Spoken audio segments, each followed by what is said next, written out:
नमस्ते दोस्तों। आज हम आपके लिए साउथ की एक बहुत ही जबरदस्त सस्पेंस थ्रिलर मूवी लेकर आए हैं और इस मूवी का नाम है पारमपोरोल। ये कहानी बहुत ही ज्यादा सस्पेंस से भरी हुई है। जैसे जैसे हम कहानी में आगे बढ़ते हैं हमारे सामने एक एक ट्विस्ट रिवील होने लगते हैं और इस मूवी का क्लाइमैक्स तो इतना बढ़िया है जिसे देखने के बाद आपके भी होश उड़ जाएंगे। इसीलिए दोस्तों वीडियो को एंड तक जरूर देखना। तो दोस्तों मेरा नाम है किरण और आप देख रहे हैं हॉरर बॉक्स हिंदी। अगर आपको भी ऐसे ही साउथ की मूवीज देखना पसंद है तो हमारे चैनल को सब्सक्राइब जरूर कीजिए क्योंकि हम आपके लिए ऐसे वीडियोस लाते रहते हैं। तो चलिए बिना किसी देरी के शुरू करते हैं आज की कहानी। कहानी की शुरुआत होती है एक किसान से। हम देखते हैं कि वो किसी जगह पर खुदाई कर रहा होता है। उस जमीन के अंदर उस किसान को एक बहुत ही पुरानी मूर्ति मिलती है। वो किसी को भी ना बताते हुए उसे तुरंत ही अपने घर पर लेकर आता है। उसके बाद वो किसान सरगुना पांडा नाम के एक बंदे को कांटेक्ट करता है जो कि ऐसे ही पुरानी मूर्तियों की स्मगलिंग करता है, यानी कि उसे खरीदता है। अब आधी रात को सरगुन पांड्या और उसका एक साथी उस किसान के घर पर आते हैं। वो उस मूर्ति को चेक करते हैं तो सरगुन पांड्या को अंदाजा लग जाता है कि ये मूर्ति बहुत ही ज्यादा कीमती है। अब ये लोग उस किसान को पैसे नहीं देते, वो उसे मार डालते हैं और उस मूर्ति को चुरा लेते हैं। खैर अब उसके अगले सीन में हमें आदि नाम के एक बंदे को दिखाया जाता है और यही हमारे कहानी का मेन किरदार है। अब आदि के पास कोई भी जॉब न होने की वजह से उसके फादर उसे हमेशा डांटते रहते हैं कि कोई ढंग की जॉब कर लो, लेकिन आदि जॉब करने के बजाय चोरी करता रहता है। आदि रात को बड़े बड़े घर में जाकर किसी न किसी चीज को चुरा दे रहता है और यहाँ पर हमें ये भी बात पता चलती है कि आदि की एक बहन है और वो बहुत ज्यादा बीमार रहती है। बेचारा आदि का फादर पैसे इकट्ठा करते रहता है ताकि वो अपनी बेटी का इलाज कर सके और दोस्तों अपने बहन के इलाज के लिए ही आदि यहाँ वहाँ चोरियां करता है। अब उसके अगले सीन में हम मैत्रियन नाम के एक पुलिस ऑफिसर को देखते हैं। ये पुलिस ऑफिसर बहुत ही रिश्वतखोर होता है, मतलब कि छोटा सा छोटा काम भी रिश्वत लेकर ही करता है। अगर कोई भी आदमी इसके खिलाफ जाने की कोशिश करता है तो वो उस आदमी को जानबूझकर किसी केस में फंसा देता है। अब यहाँ पर हम आदि को देखते हैं जो कि अपनी बहन के इलाज के लिए पैसे कहाँ से लाए इसी बारे में सोच रहा होता है। अब इसी दरमियान आदि एक दिन यामिनी नाम की एक लड़की को फॉलो करने लगता है। यामिनी जब इस चीज को नोटिस करती है तो वह आदि को बुलाकर उसे पूछने लगती है कि क्या तुम मुझे फॉलो कर रहे हो, बताओ क्या मैं तुम्हारी कंप्लेंट पुलिस में कर दूं? आदि कहने लगता है कि नहीं नहीं, आप मुझे गलत समझ रही है, एक्चुअली मैं एक आर्टिस्ट हूँ। मतलब कि यहाँ पर यामिनी भी एक आर्टिस्ट होती है और आदि ये चाहता है कि वो यामिनी के साथ मिलकर काम करे, लेकिन यामिनी उसे साफ साफ मना कर देती है। यहाँ इस तरफ कमिश्नर को ये बात पता चलती है कि शहर में पुरानी मूर्तियों की स्मगलिंग बहुत ज्यादा बढ़ चुकी है और इसी चीज को रोकने के लिए कमिश्नर बद्री नाम के एक पुलिस ऑफिसर को अपॉइंट करता है। अब उसी दिन मैत्रियन कुछ काम के लिए कमिश्नर के ऑफिस आया होता है और उसी जगह पर मैत्रियन कार्ति नाम के पुलिस ऑफिसर को देखता है। अब ऑफिसर कार्ति हमेशा किसी पर नजर रखने की ड्यूटी करता रहता है। मैत्रियन कार्ति को यहाँ पर देखकर उसे यही बात पूछने लगता है कि तुम यहाँ पर क्या कर रहे हो। कार्ति उसे बताने लगता है कि शहर में एंटिक पीसेस की स्मगलिंग बहुत ज्यादा बढ़ गई है, इसीलिए कमिश्नर ने बद्री नाम के पुलिस ऑफिसर को ये केस सौंपा है। अब इंस्पेक्टर बद्री हमारे डिपार्टमेंट के लोगों पर ही भरोसा नहीं करते, इसलिए मैं उन्हीं के काम से यहाँ पर हूँ। यानी कि ऑफिसर बद्री को ये शक होता है कि इस स्मगलिंग के केस में पुलिस वाले भी शामिल है। कार्तिक उसे आगे ये भी बताता है कि क्या आपको पता है सरगुना पांडेन नाम के एक बंदे का एक्सीडेंट हो गया और वही बंदा पुराने एंटिक पीसेस की स्मगलिंग करता था। उस एक्सीडेंट में सरगुना पांड्या तो मर गया, लेकिन उसके पास काफी सारी मूर्तियां थी। उसके अंडर काम करने वाले लोगों ने उन मूर्तियों को बेचकर वो करोड़पति बन गए। पता नहीं और कितनी एंटिक पीसेस उनके पास बचे हैं। खैर अब इसी बातों ही बातों में वहां पर शंकर लिंगम नाम का एक बूढ़ा आदमी नीचे गिरता है। उस वजह से सभी लोग वहां पर आते हैं, शंकर लिंगम को उठाने लगते हैं। अब शंकर लिंगम के जाने के बाद मैत्रियन कार्ति से कहने लगता है कि दरअसल उस आदमी का नाम शंकर लिंगम है। एक जमीन के केस में वो मेरे पास आए थे, मतलब कि उनके जमीन के पेपर्स किसी और बंदे के पास है। मैंने शंकर लिंगम को और उस दूसरे बंदे को कहा था कि आप दोनों सेटलमेंट कर लो, लेकिन शंकर लिंगम ने कोर्ट में इस केस को ठोक दिया और देखो बेचारे अभी भी कोर्ट के चक्कर लगा रहे हैं। खैर अब उसी रात हम देखते हैं आदि दोबारा से थोड़े बहुत पैसे हासिल करने के लिए चोरी करने लगता है। वो किसी घर के अंदर चला जाता है, लेकिन बाद में उसे पता चलता है कि ये घर तो किसी पुलिस वाले का है और दोस्तों ये घर और किसी का नहीं बल्कि पुलिस ऑफिसर मैत्रियन का ही होता है। अब यहाँ पर मैत्रियन अपनी चालाकी से आदि को पकड़ लेता है। आदि यहाँ पर मैत्रियन से कहने लगता है कि सर एक्चुअली मैं सरगुन पांडियन के पास काम करता था, लेकिन सरगुन पांड्या के मरने के बाद मेरी जॉब चली गई, इसलिए मैं यहाँ वहाँ चोरी करने का काम करता हूँ और मेरी बहन की ट्रीटमेंट के लिए मुझे पैसों की बहुत ज्यादा जरूरत है। अब मैत्रेयन ने ऑफिसर कार्ति से इस सरगुन पांड्या के बारे में ऑलरेडी सुना था, इसलिए उसके दिमाग में एक जबरदस्त प्लान आता है। वो आदि से कहने लगता है कि अगर तुम मेरी बात मानोगे तो मैं तुम्हारे ऊपर कोई भी केस नहीं करूंगा, और अगर तुमने इनकार कर दिया तो मैं तुम्हें किसी न किसी केस में फंसा दूंगा और फिर तुम्हें जेल जाना पड़ेगा, इसलिए सोच लो। मैत्रेयन आगे कहता है कि सरगुन पांड्यन के मरने के बाद उसके पास जो पुरानी मूर्तियां थी वो मूर्तियां कुछ और लोगों के हाथों में चली गई। ऐसे ही और मूर्तियां किस किस के पास है यही तुम्हें पता करना है, और उसके बाद तुम्हें क्या करना है ये मैं तुम्हें आगे बताऊंगा। अब आदि उसी तरह से अपनी जान पहचान वालों को फोन करके उन मूर्तियों के बारे में पूछने लगता है कि अगर किसी के पास कोई मूर्ति है तो उसके पास एक जबरदस्त डील है, बस मुझे थोड़ा सा कमीशन चाहिए। लेकिन यहाँ पर आदि पर कोई भी यकीन नहीं करता, क्योंकि एंटिक पीसेस एक नए बंदे को बेचना मतलब कि रिस्क का काम, इसलिए कोई भी आदि को चांस देने के लिए तैयार नहीं होता है। अब फाइनली रात होने के बाद बालू नाम का एक बंदा आदि को कॉल करता है और उसे कहने लगता है कि मेरे पास एक बहुत ही पुरानी मूर्ति है। सरगुन पांड्या ने उस मूर्ति को किसी इंसान से चुराया था, लेकिन अब मुझे पैसों की बहुत ज्यादा जरूरत है, इसलिए उस मूर्ति को मैं बेचना चाहता हूँ। इस तरह से वो आदि को प्लेस वगैरह बताने लगता है, मतलब कि कहाँ पर मिलना है। सो अब दूसरी रात आदि और मैत्रेयन बालू और उसके गैंग से मिलते हैं। बालू इन दोनों को उस मूर्ति को दिखाने लगता है। तभी इसी दौरान बालू का एक आदमी मैत्रेयन के पास गन को देखता है, तो वो मैत्रेयन पर शक करने लगता है। बालू की गैंग सोचती है कि ये लोग मैत्रेयन को मार देंगे, इसलिए बालू की गैंग मैत्रेयन को मारने के बारे में सोचती है। अब वो मैत्रेयन को मारने के लिए आगे बढ़ते हैं और यहाँ पर बहुत ही जबरदस्त फाइट शुरू हो जाती है। और इसी फाइट के दौरान बालू और उसके आदमी उस मूर्ति को वहीं पर छोड़कर वहां से भाग जाते हैं, और इस तरह से वो बहुत ज्यादा महंगी मूर्ति आदि और मैत्रेयन के हाथ लग जाती है। यहाँ पर मैत्रेयन आदि से कहने लगता है कि आज तो तुमने मेरी जान बचा ली, इसलिए हम इस मूर्ति को बेचने के बाद मैं थोड़ा हिस्सा तुम्हें दे दूंगा, इस काम में तुम मेरा साथ दो। जिस पर आदि कहने लगता है कि एंटीक पीसेस की स्मगलिंग करना इतना आसान नहीं है, अच्छे डीलर को पकड़ना होता है, बेचने के लिए बहुत ही टाइम लगता है। नहीं, ये बहुत ही जोखिम भरा काम है। सर प्लीज सॉरी, मैं इसमें आपकी कोई मदद नहीं कर सकता, आप मुझे जाने दीजिए। अब उसके बाद मैत्रेयन घर पर आकर यही सोचने लगता है कि अगर इस डील में कोई प्रॉब्लम हो गई तो मैंने सोचा था कि आदि को इस केस में फंसा दूंगा, लेकिन आदि ने तो मेरे साथ काम करने से ही मना कर दिया, अब मैं किसको बकरा बनाऊं। वो इस तरह से सोच ही रहा होता है कि तभी मैत्रेयन के घर पर आदि आता है। वो उसे कहने लगता है कि सर मैंने बहुत सोचा और उसके बाद मैंने डिसाइड किया है कि मैं आपके साथ काम करने के लिए तैयार हूँ, क्योंकि मुझे भी पैसों की बहुत ज्यादा जरूरत है, लेकिन मेरी एक शर्त है, मुझे इस डील में 50-50 के शेयर चाहिए। तो अब मैत्रेयन भी इसके लिए मान जाता है। खैर अब उसके अगले दिन मैत्रेयन आदि को बुलाकर ये कहने लगता है कि इस मूर्ति का रेट फिक्स करने के लिए हमें पहले इस मूर्ति को परखना होगा, मतलब कि ये मूर्ति कितने साल पुरानी है ये हमें जानना होगा। मैं एक शख्स को जानता हूँ, इस काम में वो हमारी मदद जरूर करेगा। इस तरह से मैत्रेयन आदि को लेकर यामिनी के घर पर आता है। दरअसल यहाँ पर बात यह है कि यामिनी और कोई नहीं मैत्रेयन की साली होती है। मैत्रेयन की पत्नी मैत्रेयन की हरकतों से बहुत ज्यादा परेशान हो चुकी थी और उसने मैत्रेयन के खिलाफ डाइवोर्स अप्लाई किया था। खैर अब यामिनी के पास आकर वो कहने लगता है कि दरअसल किसी गाड़ी की चेकिंग करते हुए हमें ये मूर्ति मिल गई, इसीलिए हम ये जानना चाहते हैं कि ये मूर्ति कितने साल पुरानी है, ताकि मैं इस मूर्ति को कोर्ट में सबमिट कर सकूं। और इस तरह से वो यामिनी से झूठ कहता है। अब यहाँ पर आदि भी यामिनी को देखकर शॉक में था।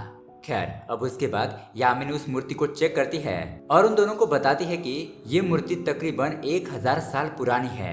अब ये बात सुनने के बाद वो दोनों बहुत ज्यादा खुश हो जाते हैं, क्योंकि 1000 साल पुरानी मतलब उन दोनों को तकरीबन 50 से 60 करोड़ मिल सकते हैं। उसके बाद आदि मैत्रेयन से कहता है कि मैं एक वरुण नाम के बंदे को जानता हूँ, मैंने सुना है कि वो बंदा भी ऐसे ही मूर्तियों की स्मगलिंग का काम करता है, दूसरे देशों में मूर्तियां बेचता है, हम एक बार उससे डील करके देखते हैं। तो मैत्रेयन भी उसके लिए मान जाता है। अब उसके अगले दिन वरुण राव और उसके आदमी किसी आर्ट गैलरी में होते हैं। मैत्रेयन वरुण राव के पास आकर मूर्ति के बारे में उससे बताने लगता है कि हमारे पास 1000 साल पुरानी मूर्ति है, क्या तुम उसे खरीदोगे। अब यहाँ पर पहले तो वरुण राव ऐसा नाटक करता है कि वो ये सब काम नहीं करता, उल्टा वो उन्हें पुलिस की धमकी देने लगता है। लेकिन जब वो उस मूर्ति की फोटो देखता है तो उन दोनों को एक जगह पर मिलने के लिए बुलाता है। सो अब दूसरे ही दिन ये दोनों उस मूर्ति को लेकर वरुण राव और उसके आदमियों के पास पहुंच जाते हैं। एक बंदा इस मूर्ति को हल्के से टेस्ट करता है और पता चलता है कि सच में ये मूर्ति बहुत सालों पुरानी है, मतलब कि एंटिक पीस है। तो वरुण राव मैत्रेयन से पहले लाखों में बोली लगाता है, मतलब कहता है कि वो इस मूर्ति के बदले 10 लाख रुपए देगा। उसके बाद बोलता है 50 लाख और फाइनली कहता है 10 करोड़। लेकिन यहाँ पर मैत्रियन उसे कहने लगता है कि हमें इस मूर्ति के 20 करोड़ रुपए चाहिए, तभी हम इसकी डील करेंगे, नहीं तो हम दूसरे पार्टी को ढूंढ लेंगे। इस तरह से जब ये दोनों आपस में बात कर रहे होते हैं तभी बालू और उसके आदमी इन लोगों का रास्ता रोकते हैं। बालू यहाँ पर कहने लगता है कि उस दिन तो तुम लोग बच गए थे, लेकिन आज नहीं बच पाओगे। हमारे हाथों से हमारी ही मूर्ति चुरा कर भाग गए। अब यहाँ पर बालू और उसके आदमियों के बीच दोबारा से फाइटिंग होना शुरू हो जाती है और इसी फाइटिंग के दौरान वो मूर्ति एक रोड रोलर के नीचे आकर टूट जाती है। बालू कहने लगता है कि अब ये मूर्ति हमारे किसी काम की नहीं है, भाड़ में जाओ तुम, चलो यहाँ से। इस तरह से बालू और उसके आदमी उस मूर्ति को वहीं पर छोड़कर चले जाते हैं। तभी इसी दौरान वरुण राव आदि को कॉल करके ये बताने लगता है कि 20 करोड़ रुपए नहीं, मैं आपको 12 करोड़ रुपए दे सकता हूँ। अब यहाँ पर मैत्रियन आदि से कहने लगता है कि अगर हमें 12 करोड़ रुपए चाहिए तो हम दोनों को इस मूर्ति की डुप्लीकेट मूर्ति बनानी होगी और फिर उसे वरुण राव को बेचना होगा, तभी जाकर हमें पैसे मिल सकते हैं। तो यहाँ इस तरफ वरुण राव और उसके आदमी भी कुछ ठीक नहीं थे। वो लोगों से मूर्तियां खरीद कर पैसे देने के नाम पर उन लोगों को मारकर अपना धंधा चलाते रहते हैं, मतलब कि एक बिजनेस करने का नाटक करते रहते हैं। यहाँ दूसरी तरफ आदि मैत्रियन को डोरा नाम के एक बंदे के पास लेकर आता है। टूटी हुई मूर्ति उसे दिखाकर कहने लगता है कि हमको इसी तरह की डुप्लीकेट मूर्ति बनवानी है। तो डोरा उन दोनों से 25 लाख रुपए मांगता है, लेकिन ये बात मैत्रियन को पसंद नहीं आती है। इसीलिए दूसरे दिन मैत्रियन इस टूटी हुई मूर्ति को लेकर दोबारा से यामिनी के पास आता है। वो उससे कहता है कि कुछ ही दिनों बाद मुझे ये मूर्ति कोर्ट में सबमिट करनी है, लेकिन पिछले कुछ दिनों में एक एक्सीडेंट में ये मूर्ति मुझसे टूट गई। अब इसकी वजह से मेरी जॉब भी जा सकती है, क्या तुम ऐसे ही डुप्लीकेट मूर्ति बना सकती हो? मैत्रियन यामिनी से बहुत ज्यादा रिक्वेस्ट करता है, इसलिए यामिनी भी मान जाती है। अब यामिनी मैत्रियन से कहने लगती है कि इसे बनाने के लिए जो मटेरियल लगेगा उसके लिए 2 लाख रुपए लगेंगे। सो अब मैत्रियन आदि से कहने लगता है कि हमने प्रॉफिट को आधा आधा कहा था ना, तो इस खर्च को भी आधा आधा कर लेंगे। तुम थोड़े पैसे दो, मैं अपनी तरफ से थोड़े पैसे दे दूंगा। अब यहाँ पर आदि ने अपने बहन के इलाज के लिए थोड़े पैसे जमा किए थे, उन पैसों से वो एडजस्ट कर लेता है। उसके बाद यह मैत्रियन वरुण राव को कॉल करके कहने लगता है कि मुझे केस के सिलसिले में दूसरे शहर जाना है और मैं 10 दिनों के बाद ही लौटूंगा, इसलिए हम उसके बाद ही उस मूर्ति की डील करेंगे। यहाँ पर वरुण राव और उसके आदमी सोचने लगते हैं कि हम लोग एक पुलिस से डील कर रहे हैं, इसीलिए हमें सावधान रहना होगा। खैर, अब इस तरफ यामिनी उस मूर्ति को बनाने में बहुत ज्यादा बिजी रहती है। इसी दरमियान आदि भी यामिनी की मदद करता रहता है और वो उसे पसंद करने लगा था। अब फाइनली 10 दिनों के बाद यामिनी हूबहू वैसे ही मूर्ति बना देती है, लेकिन यहाँ पर एक गड़बड़ थी, वो मूर्ति बिल्कुल भी नहीं लग रही थी। उसे देखकर मैत्रियन कहने लगता है कि सत्यानाश कर दिया तुमने, मैंने तुमसे क्या बनाने के लिए कहा था और तुमने क्या बना दिया। ये पुरानी मूर्ति देखो और तुमने बनाई हुई मूर्ति देखो, इसे देखकर तो कोई भी नहीं कहेगा ये 1000 साल पुरानी मूर्ति है।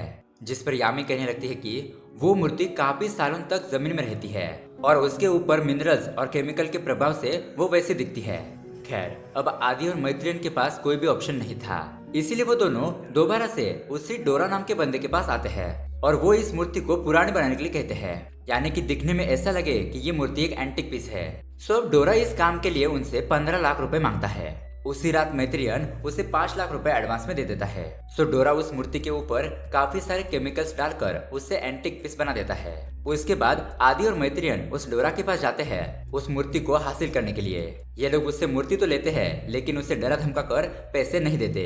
अब वहां से वापस आते समय आदि मैत्रियन से पूछने लगता है कि आपने ऐसा क्यों किया, हम लोगों के पास तो काफी सारे पैसे आ जाएंगे, तो उसमें से कुछ पैसे हम उसे दे सकते हैं। लेकिन यहाँ मैत्रियन आदि से कुछ नहीं कहता। अब उसके दूसरे दिन आदि और मैत्रियन उस डुप्लीकेट मूर्ति को लेकर वरुण राव के पास पहुंच जाते हैं। वहां पर जाने के बाद वरुण राव कहने लगता है कि हमारे बीच इतनी बड़ी डीलिंग हो रही है, इसलिए एक बार मैं इस मूर्ति को एक एक्सपर्ट के साथ मिलकर टेस्ट करवाना चाहता हूँ। इस तरह से वरुण राव एक एक्सपर्ट को यहाँ पर बुलाने लगता है और दोस्तों, ये एक्सपर्ट और कोई नहीं बल्कि वही शंकर लिंगम होता है, वही जो एक दिन पुलिस स्टेशन के पास गिर गया था। अब शंकर लिंगम को यहाँ पर देखकर मैत्रियन तो शॉक में रह जाता है। अब यहाँ पर शंकर लिंगम इस मूर्ति को देखकर कहने लगता है कि इस मूर्ति को ऐसे टेस्ट नहीं किया जा सकता, इसे कंप्यूटर लैब में ले जाना पड़ेगा। अब उसके बाद मैत्रियन और आदि वहां से जाने लगते हैं और बीच रास्ते में ही मैत्रियन आदि को वहीं पर उतार देता है और उसे कहता है कि मुझे थोड़ा काम है, इसलिए मैं जा रहा हूँ। और वहां से मैत्रियन एक सुनसान जगह पर जाता है और एक्चुअली मैत्रियन ने उस डोरा को अपने कब्जे में ले रखा था। यहाँ पर बात यह है कि वो डोरा और कोई नहीं बल्कि आदि का फ्रेंड होता है।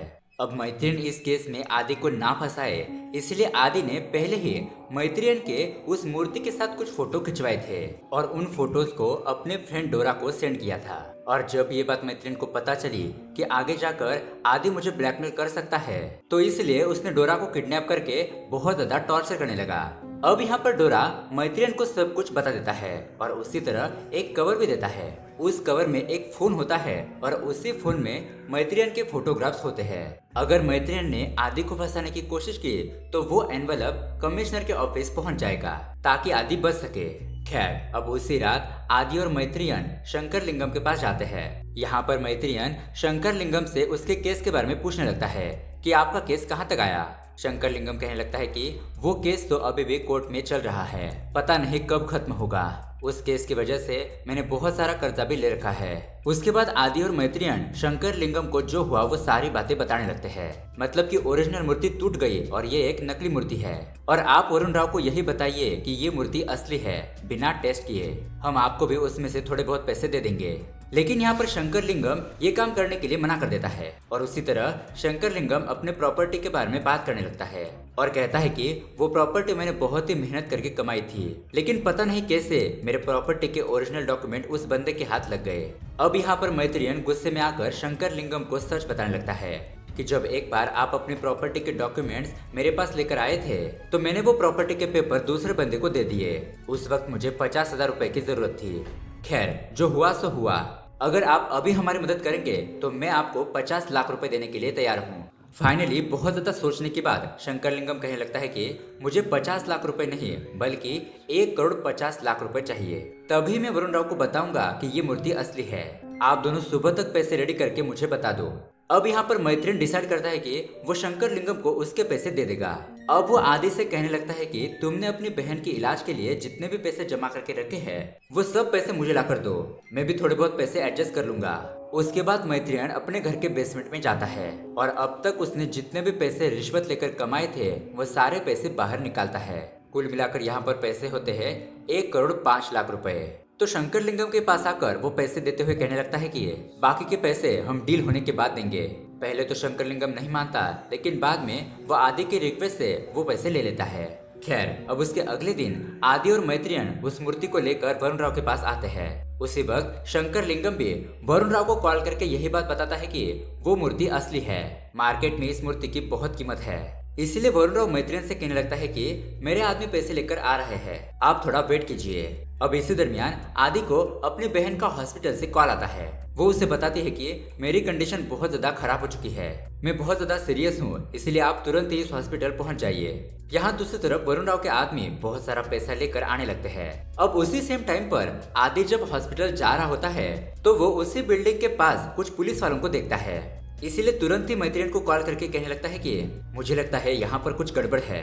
और उसी वक्त पुलिस वाले उस अपार्टमेंट का दरवाजा खटखटाते हैं।